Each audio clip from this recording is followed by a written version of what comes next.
Tēnā tātou katoa, ko Liz Chin tōku ingoa. My name is Liz Chin. I am New Zealand-born Chinese. I was born in Napier and I was raised in Wellington. And I currently work for the Ministry for Ethnic Communities, and my patch is nominations. And I call myself a bit of a talent scout as well. I'm always on the prowl for anybody who's interested in serving on public sector boards.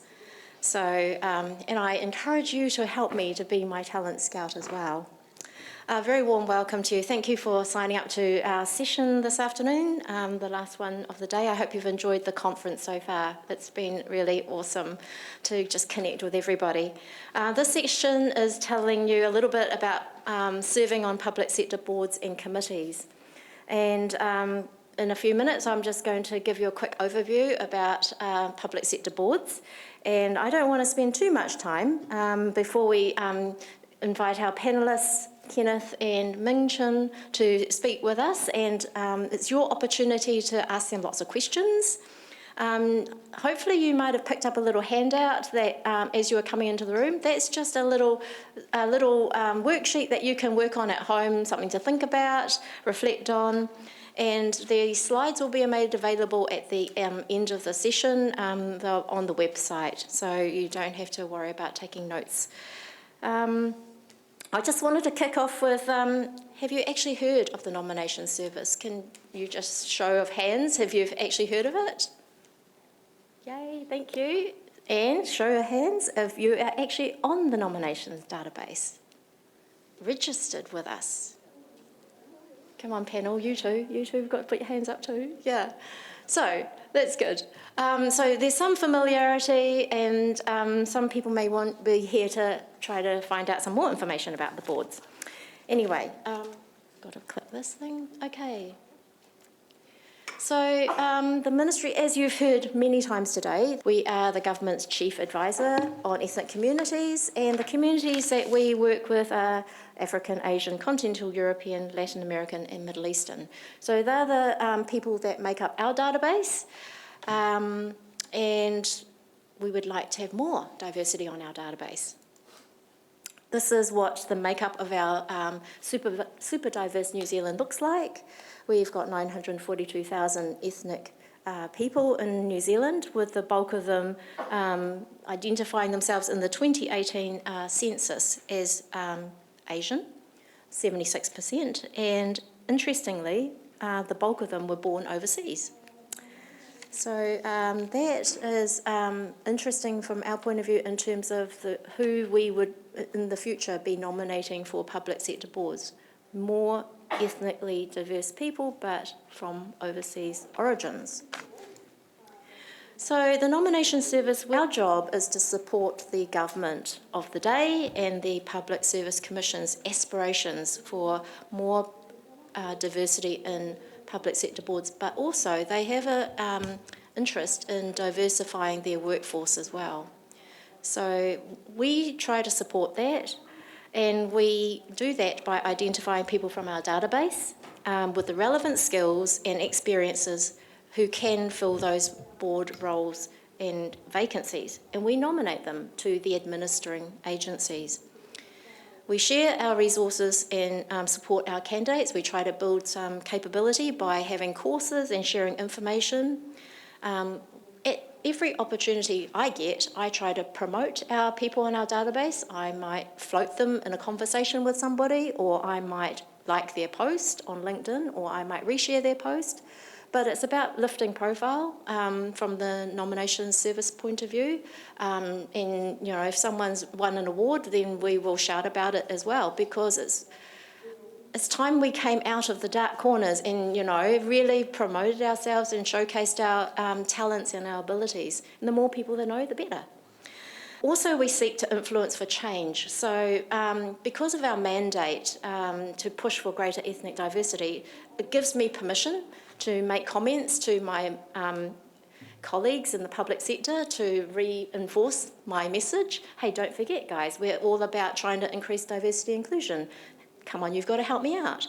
We also repeat that message with our other stakeholders, such as the Institute of Directors, Governance New Zealand, other government colleagues, population agencies, Ministry of Pacific People, TPK, Ministry for Women, Whaikaha.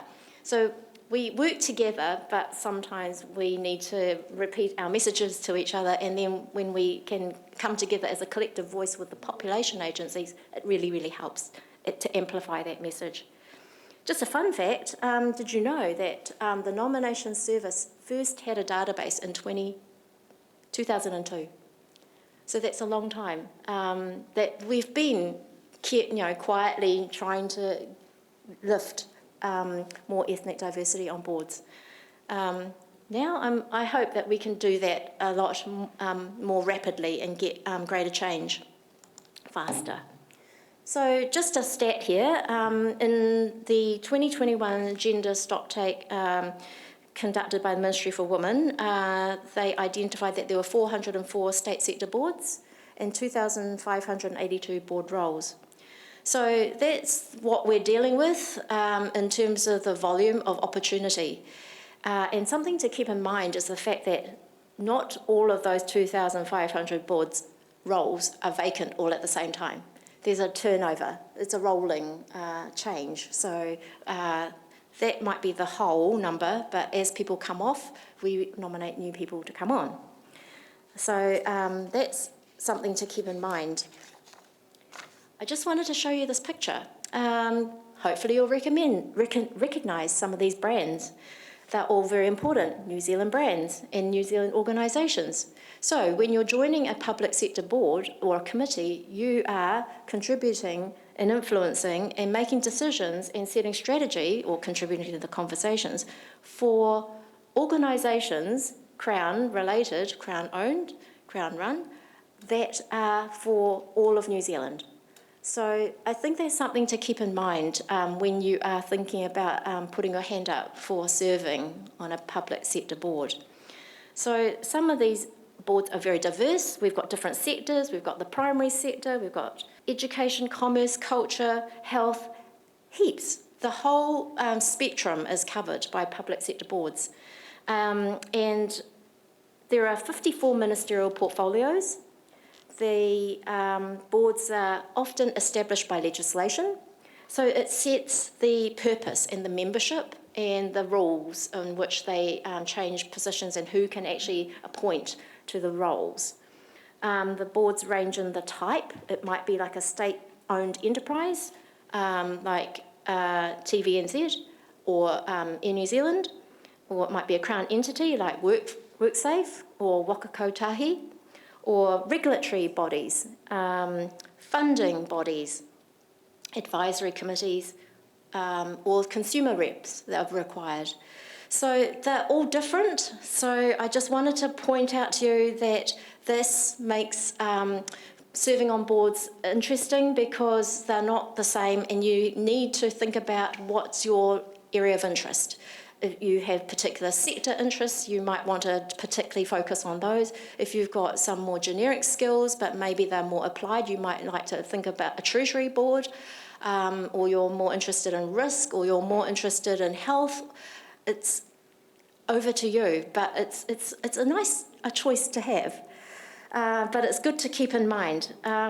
Some of the advisory groups are only temporary. They are 12 to 18 months in duration. Sometimes we get the opportunity to identify candidates for those as well, but they have a shorter duration rather than the ongoing board commitments, 3-year terms, 5-year terms.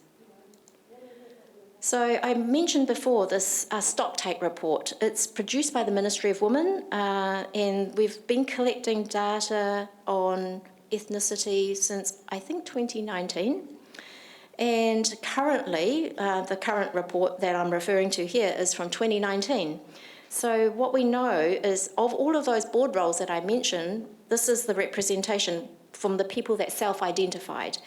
So 4.9% Asian, 0.9% Mila. So we have a long way to go in terms of changing up the number. On the 6th of June, the next Gender Māori Pacific Ethnic Diversity Stocktake will be coming out. So it'll be interesting to see if the number has changed. Hopeful. So in the slide deck that you will receive after conference today, I've got a link there to the Ministry for Women's website where you can download this report and have a look at it in detail yourself. But if you look out on the 6th of June, there will be a launch of the results for the next financial, the 2022 results. So I understand it will be done at the National Library, and there's a link now on the National Library website where you can sign up for you can join the meeting online. So importantly, I just wanted to explain to you how the process works. It's sometimes a little bit of a mystery for people. So we've got the minister, the appointing agency, and we've got the ministry. And this picture is very simple, but boards and committees report to the ministers. And when there's a vacancy, the minister's determining what the skills, the knowledge, experience is required for that board. He or she is doing that in consultation with the appointing agency and with the chair of the board as well. So they're going backwards and forwards, having that conversation. And then when they land on those requirements, then we get contacted by the appointing agency. So they'll say, hey, we're looking for a person with the following skills and experience. Can you find some people on your database? So what we then do is search our database, and then we'll get in touch with people and say, hey, are you interested in this? There's an opportunity. Let us know. And then once you've confirmed your availability and interest, we would then send your CV across to the appointing agency, and then they will, at this point, probably receive hundreds of CVs, and then they have to sift and sort before they can do the shortlisting. And then when they've done the shortlisting, they send the preferred list to the minister to decide. A minister might have his or her own list as well to put into the mix. But that's not the end of the line. Then there's the final step, which is go to Cabinet. And Cabinet is the final approving body. So the ministry is long gone out of the process by this time. So it is a ministerial process where the decisions are made. So it can take 3 to 6 months for a member to be appointed, or 9 to 12 months for a chair to be appointed. And just imagine all the paperwork that's going around and around to do with the process. There's interviews, there's due diligence, there's a lot of work that goes on behind the scenes between the time that a vacancy is identified to the time the appointment's made, and then probably even a gap between the announcement being made as well. So keep in mind that the ministry is a facilitator of a process. We don't actually make the decision, and oftentimes we don't even hear the answer, what the outcome is. So that's where we're relying on you to help us.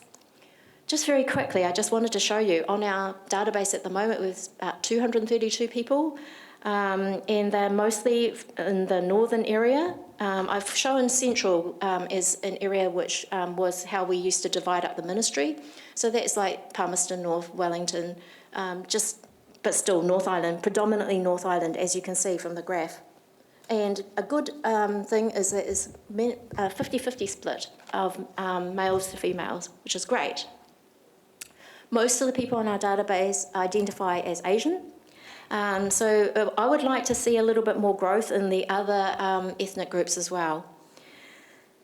So once you've joined the nomination service, it's not the end of the line. Please make sure your CV is up to date. It's very embarrassing for us to send your CV and it's from 2020 and you've had 5 more jobs and you've had 5 more board roles. It's not a good look for us, it's not a good look for you. So we do ask you to please let us know when you've had some changes to your CV and send it on through to us. Please proactively advise us if there's been a change of circumstances, your availability, you've taken up some other roles, you're travelling, you're undertaking different projects. It's really important so we don't waste time putting forward your name only to find that, oh, sorry, that person's not available. It's not great. So if we know, then we can just remove you from the database and then reinstate you when you become available again. And please let us know the outcome of our nominations because we oftentimes, as I said, don't find out. Finally, I'd just like to ask you to keep scanning the environment, keep current. Keep searching for the governance roles that are available and that are of interest to you. Maybe it's starting at a community level before you get into the government space.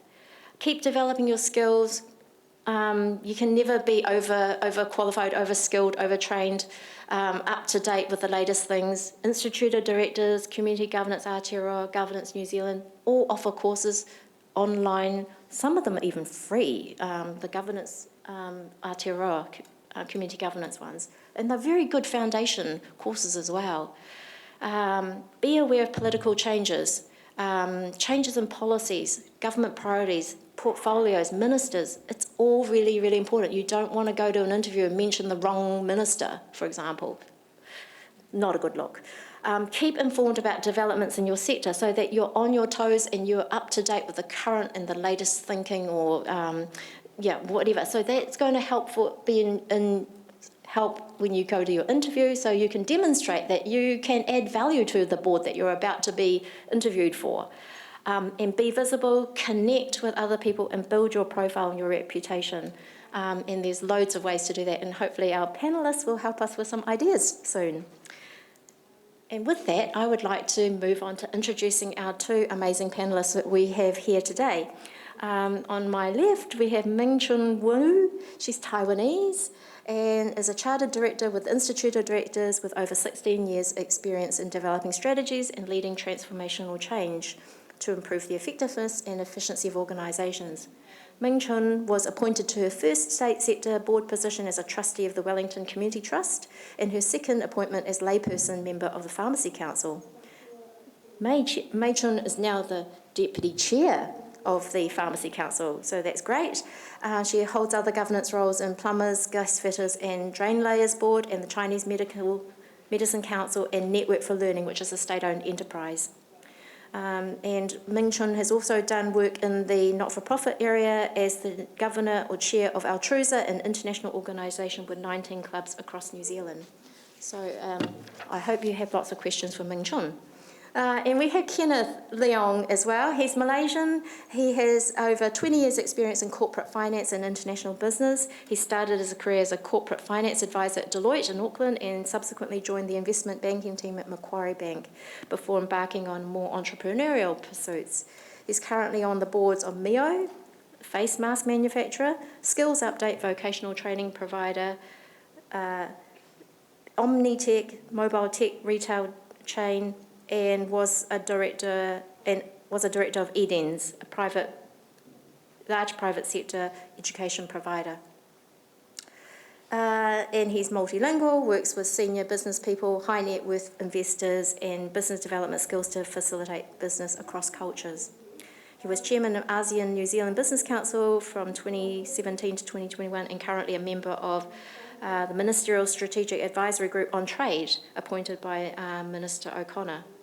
He was inducted by Kia as World Class New Zealander in 2015 and since 2016 has been a trustee of the Auckland Foundation. So welcome Ming-chun and Kenneth, thank you for your time today. I would like to invite Ming-chun and Kenneth just to tell us a little bit about their career journey, and then I might ask them a couple of questions and I'd like to then open it up to the floor. So Ming-chun, would you like to start?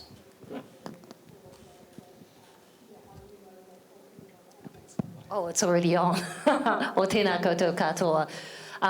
My name is Ming-chun, as Liz has mentioned. I, believe it or not, started off as an interpreter when I was still studying. It was one of those things of stars aligning, really. I spoke multiple languages. There was a huge influx of immigrant at the time. And it was also, as a student, better than flipping burgers, which was one of my first part-time job at high school. And so I trained through AUT as an interpreter, started working on a part-time basis in settings like hospitals, courts, and what have you, and went into a teaching career after graduation. So I'm a qualified secondary school teacher. I've taught secondary students. I was the foundation head of math at Botany Downs, just down the road here. And so kind of went through a bit of a interesting, very community-focused career start, and went into the public service in Wellington. I've worked across a number of different agencies and in quite a few different roles, which involved developing policy through to implementing initiatives and everything in between. And the commitment to involvement in governance was also somewhat accidental. So when I was teaching, I got involved with the professional bodies. So some of you might have been involved or belong to different professional entities. Often there are representation agencies that advocate on your behalf.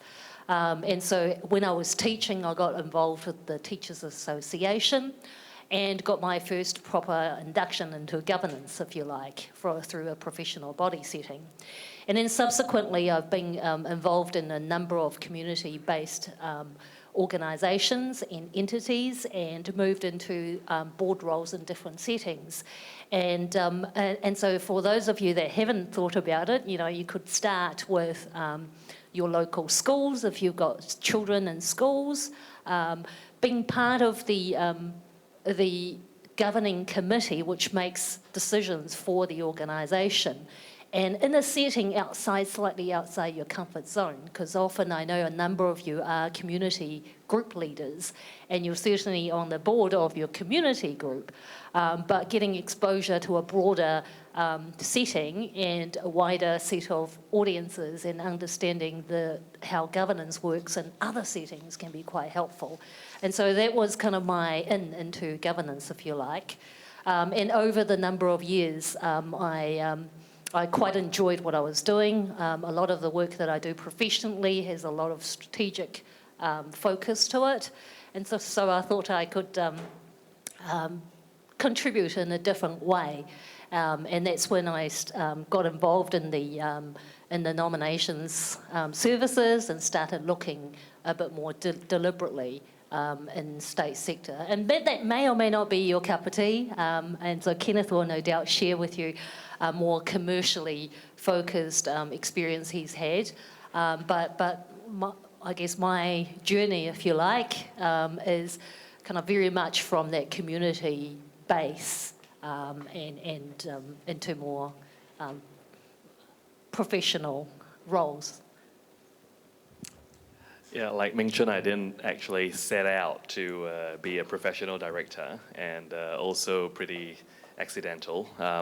Arrived in New Zealand as an international student in the mid-90s. Very fortunate that a Big Four accounting firm gave me a job in my final year, and I managed to stay on. So I have a background in accounting and finance, so that's quite helpful because often I think boards look for people with some sort of technical expertise, whether you're like an engineer or accountant or a lawyer of some sort. So now, but you don't have to be a professional. I mean, it's if you're not, I mean, it's finding an angle, right? Like now I'm on the other side of the table.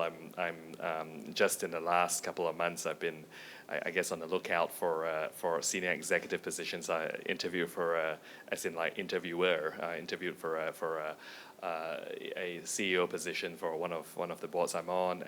Hired senior executive and looking for board members. So looking at this from the other perspective as well, like we're looking for someone, like who can add value to us, to our group, and we're also looking for fit, right? So now because I didn't set out to do this, right? I sort of just stumbled along, and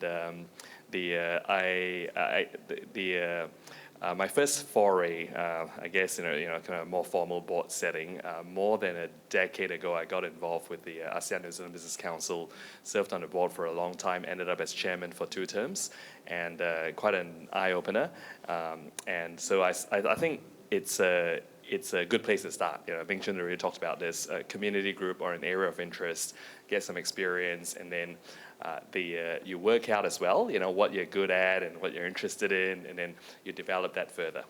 Okay, so so one thing led to another. I mean, in terms of my roles, they tend to be quite, it's kind of more commercial focused roles, and I guess I've worked out what I'm good at, and so I position myself now. I mean, because I understand, what my value add is, and I've worked out what I can offer is actually quite unique. Not many people in this country have the skill set, the experience I have, and so I kind of am able to package this up differently now. But that's a benefit of hindsight, right? I've been doing this for a very, very long time, so happy to share.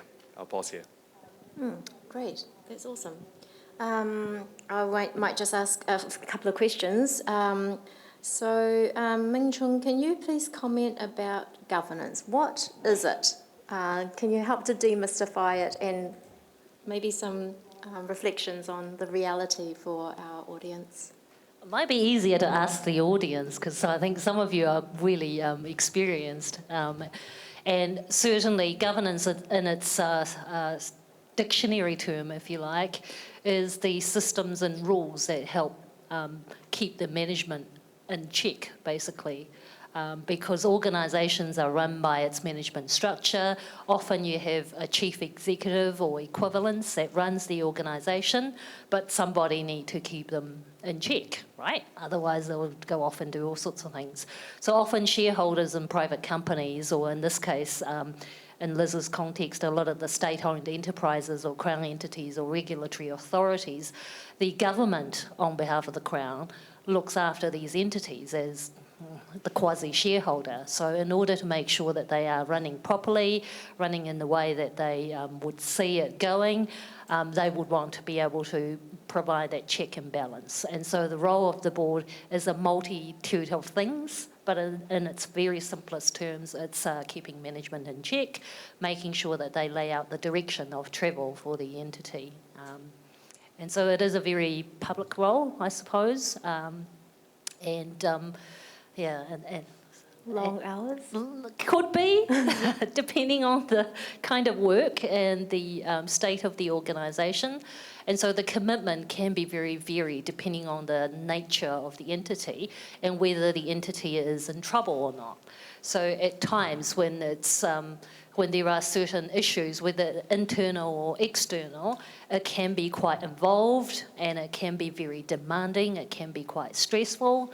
And then when things are going really well and there's no issues, then it can be quite straightforward. So it does vary quite a lot, which is why, to Kenneth's point, having experience or knowing some specialist knowledge, whether it's to do with the sector, the people, the management of things, can be quite useful in helping the organisation navigate how it needs to work. Can I just ask you, Ming-chun, with the current post-COVID world, what's happened to the meetings? Because once upon a time, didn't board meetings, you would have to go to Wellington for, maybe the public sector ones for a day or half a day or something? Yeah, so I think it is still important, obviously, for meetings to take place face-to-face. We're human animals. You're all here in person for a reason. But post-COVID, I think there's a lot more recognition that to get some of the business done, you can actually do it quite effectively through the use of technology. And so there is definitely an increased use of Zoom and Google or Teams for some meetings to take place online for efficiency's sake. So I do quite a few after our calls often when there are things that needs to be done. And those don't involve travelling, but it does take place at different times of the day. Great, thank you. And a question for Kenneth. Can you please comment on the importance of public image, reputation, networking, all that external side of things in terms of building profile and getting onto boards? Can you comment about that? Yeah, absolutely. Now, before I do that, I'll just come back to this topic on board composition. Who we have on the board. I think that also evolves over time, and an organization in crisis. And I've been involved in a number of these kind of crisis situations. The types of people you want around the table are people who are decisive. And have the ability to make decisions with limited information. So when status quo, the ship's going well and no major storm on the horizon, then it is very much about risk management and then preserving the status quo, make sure you don't kind of ram into some sort of iceberg or something. And also, basically, an understanding of so as a leader, I mean, in a chair role, it's just seeing, further out and planning in advance, because as Liz has said, I mean, it takes a while to actually replace board members and appoint, so you've got to really be quite strategic. Okay, coming back to I think the burning question on everyone's mind, right? Like, how do I get onto some of these boards? How do I develop some experience? I think having the right profile is quite important, and using social media, and specifically I'm gonna cite LinkedIn. Crafting the right profile, and just understanding yourself first, right, and then what you're trying to project is quite important. And so now, I mean, if you only have like 3 or 4 followers or 10 followers in just your family members, then there's some work to be done, right? Like in terms of building up that bit of a base.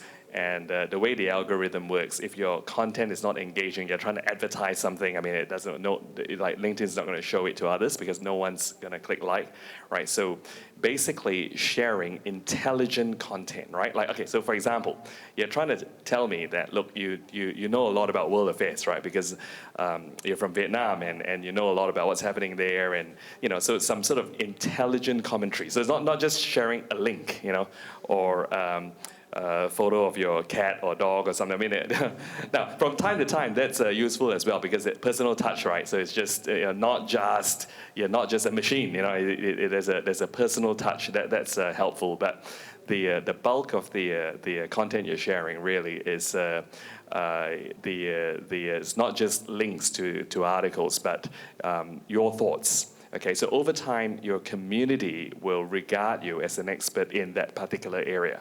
So, for example, right, because for over a decade, I've been promoting ASEAN, right, as like an export, kind of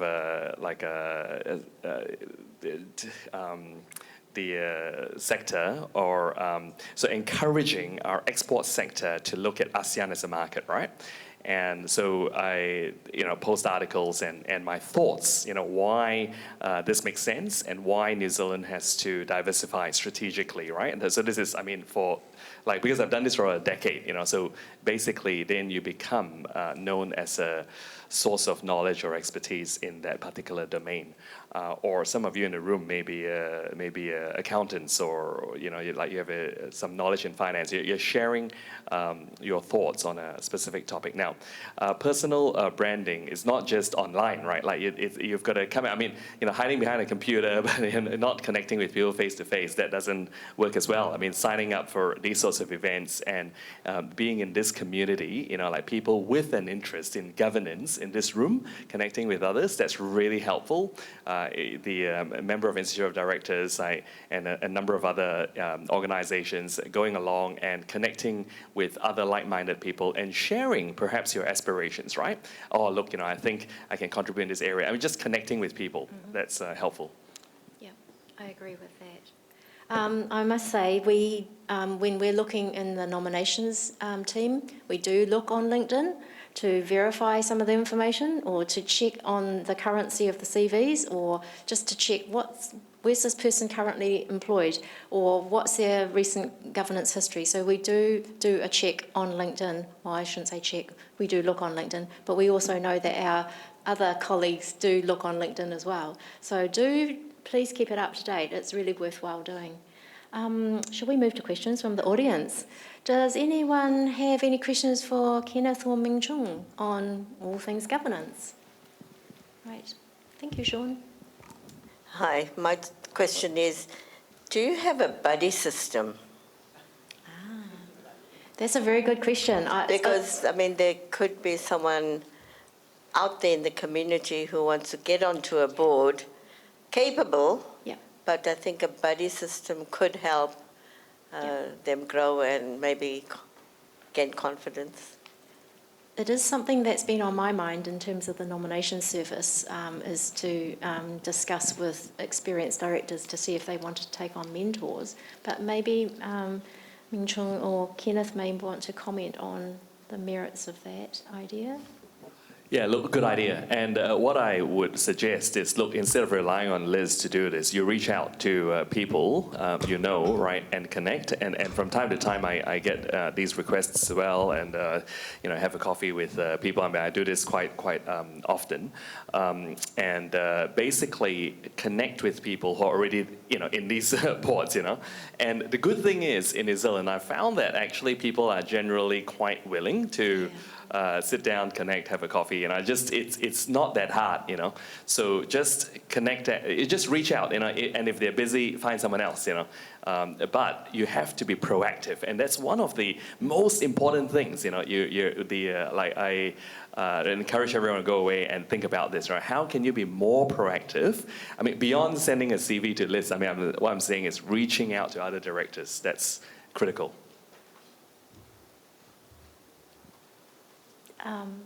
Next question. Kia ora, ngā mihi nui ki o korua.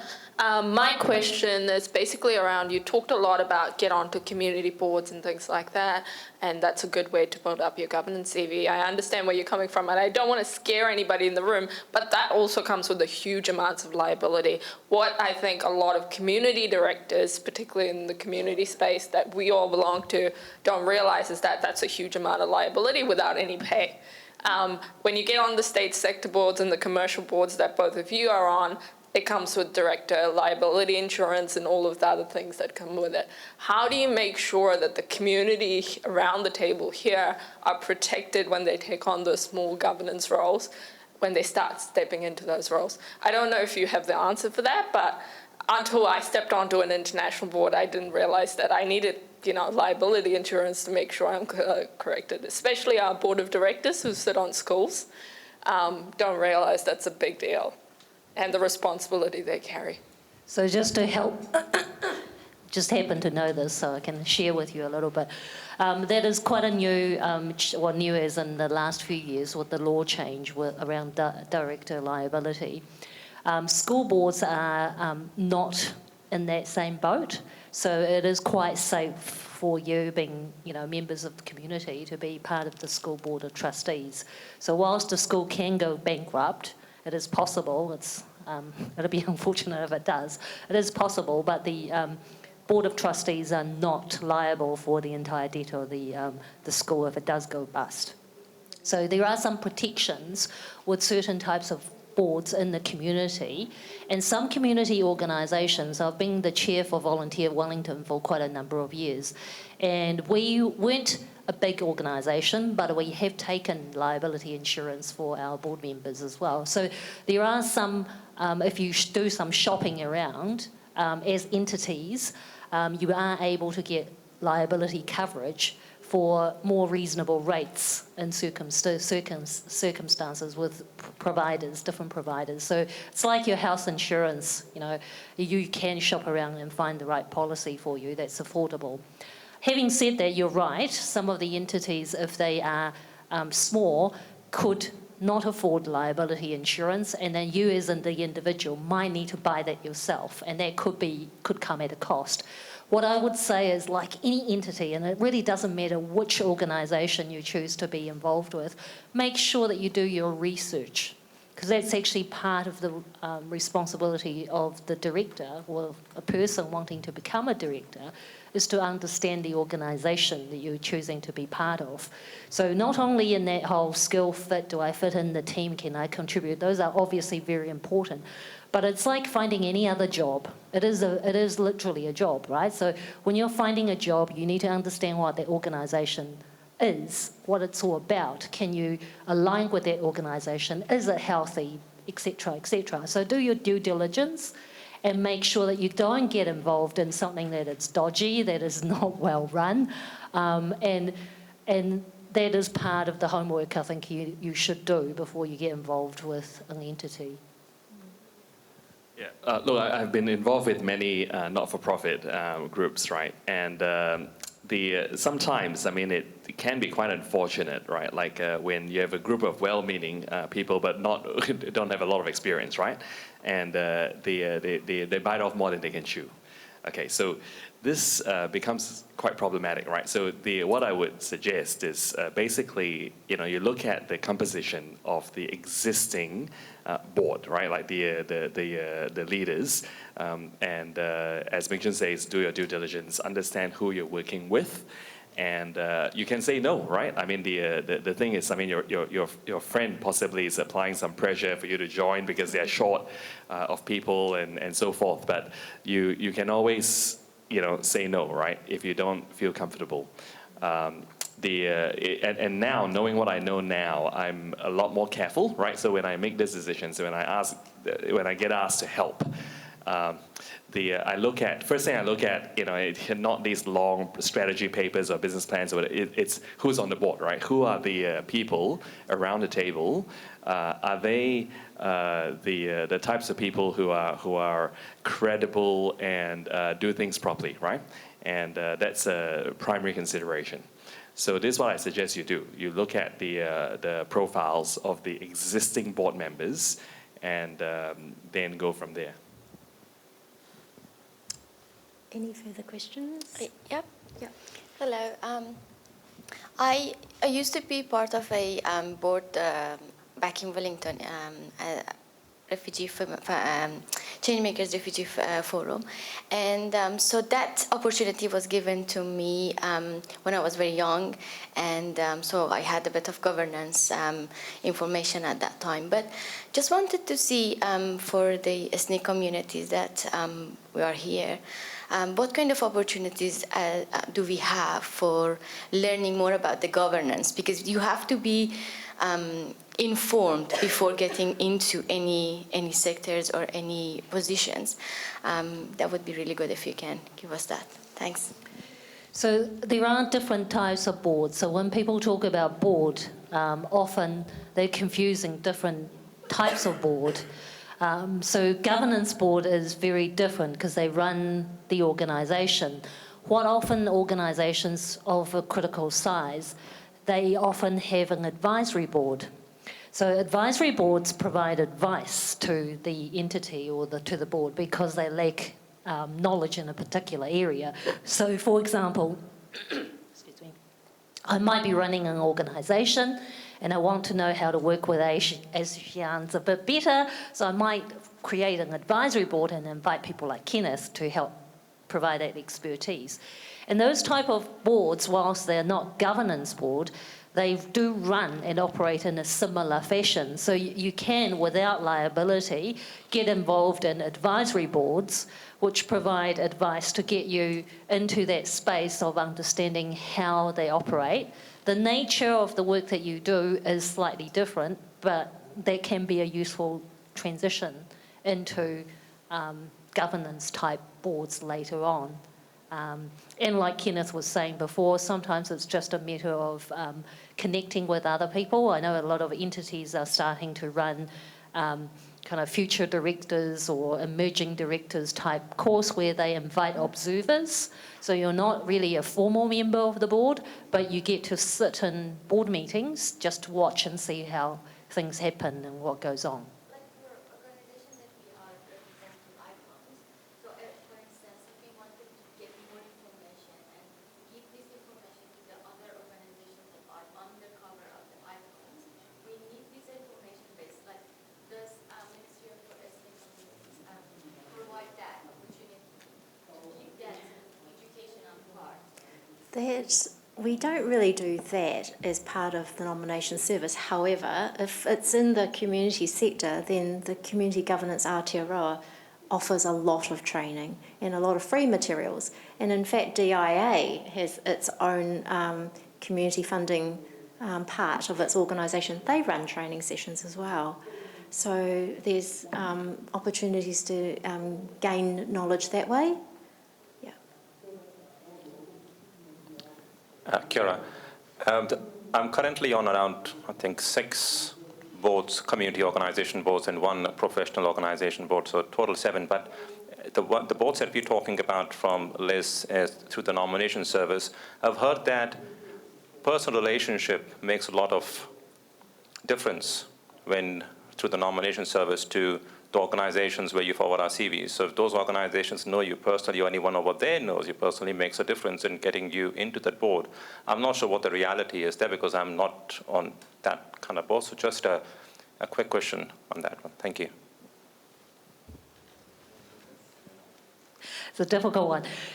Because obviously, if you do have I think it comes back to personal brand and reputation, to Kenneth's point, right? So you don't necessarily have to have a personal connection. Having said that, that doesn't mean that if you do, it obviously can either help or not help you, depending on what they think of you at the end of the day.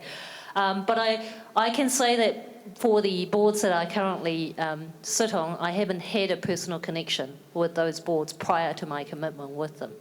So I think a lot of the time, to Liz's point, it is about the right timing and the right skill set and the right fit that you happen to provide at that particular point in time, because the organisation's requirements might change over time. So depending on the context, depending on who's in charge, depending on what's happening in the economy or sector, the type of leadership that they need for the organisation might change.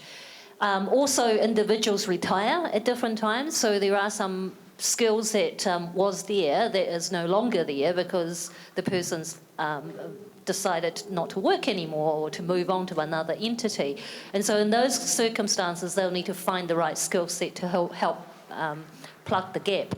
And so if you happen to be the right type of skill set that they're looking for at the right point in time, that could work. And that's certainly, the case in my experience. And Kenneth might provide something different as well. Well, I think, look, Ming-chun's covered, everything really. I would say that if you're known to existing directors, it's helpful. That's the truth of it, right? Like any of you in business, you know this, right? Like, it comes down to relationships as well. But of course, I mean, just because you know someone, but the skill match is not there, then it wouldn't work. Yeah. Can I just say it is highly competitive. I was told about one Treasury vacancy, which there were over 60 applicants. Just saying. I think we are being asked to slowly wrap up. Just got a quick question. Yeah. Yes, go ahead. Hey. I suppose ethnic community or people from the ethnic communities have been putting their hands up for roles since 2002. I'd say that the stats are pretty piss poor in terms of reflecting our community. How are we going to get those opportunities when they're, white middle-aged Pākehā people making those decisions, not giving us, an opportunity could be like what Ming-chun said about Institute of Directors have a future directors program. State Service Commission, PDQ should be implementing something like that. Yes. Definitely. I don't know what MEC is. I'm not too sure if you're lobbying. Whether Priyanka is lobbying through her being the minister, there's got to be a bit more action. Our community, we make up 20% of New Zealand, right. And we're not being reflected at those tables of decision making. And we need to push harder, all of us. Yes. It's 20 plus years, 2002 and. 2018 or whatever the stats were, 4.9%. That's shocking. Yeah, it's very disappointing. I think we've got a long way to go. And absolutely, I think with women, 9 years ago I worked at Ministry for Women, they national government set a 45% target. I think having the target really helped to put a focus on changing the numbers up. And that would be really cool if they would introduce a ethnic diversity quota. But to your point, Richard, I understand the Public Service Commission will be introducing a future directors program this year, so keep your eyes peeled for that, because mirroring the IOD program. So very, very, very slowly. making some. Step some one really changes. is in measuring this. For a long time, I mean, we knew the stats were abysmal, but we had no clue how abysmal, right? So the fact that Liz is able to put this up there, the 5%, that's a really good start, and we just keep shining a spotlight on it. Yes, absolutely. I think if one of the key messages that I've heard throughout today's sessions is about supporting each other. So if we don't ask the questions collectively, then that won't get challenged, right? So the status quo is only allowed to be status quo because no one questions it. And it will take many voices in many circumstances at many levels for things to change. And change does take time. And so, like we've seen with women, even though there's a huge change in the composition of boards or other settings, you still see the differentiation with salary, income, right? And so, if you look carefully, it's still not quite broken, like the ceiling, right? And so, I think in our context, it's the same. It's given things are equal, then why would you not want to involve a more diverse representation and voice at your table? And if you as consumers are demanding that, for example, when you're buying things. So I think there's a multitude of things that we can help influence. And even your vote, how you vote for the type of parliamentary, and council representation, those are all things that you can do to help influence how those people think. Because if you make the demand, they will think about it, you being their customers, how they might respond. And so I think it's everything it's things that every one of us can be involved with, is making that changes, questioning the status quo and making that demand. Yeah, agree.